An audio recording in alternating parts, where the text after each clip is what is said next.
Himalaya Ayurveda clinic Pokhara bus park Narayangarh चितवनबाट म विगत 12 वर्षदेखि मधुवार सम्बन्धी रोगहरूको उपचार गर्दै आइरहेको छु। उपचार गर्ने क्रममा अस्ति 14-15 दिन पहिला उहाँको छारसूत्र विधिबाट पाइल्स र फिसर दुवैको उपचार गरे।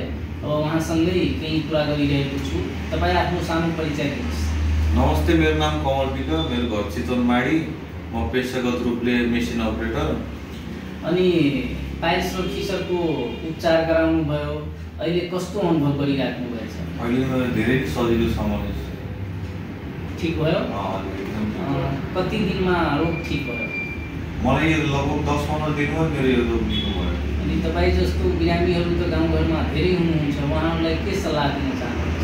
उहाँहरूलाई हिमालयन आयुर्वेदिक हो यो क्लिनिकको नाम, यहीँ आउनु, यहीँ आएर उपचार गर्नु। मलाई पनि राम्रो भएको छ, 10-15 दिनमै सफल उपचार भयो। त्यही नै भन्न चाहन्छु। ल, धेरै धेरै धन्यवाद।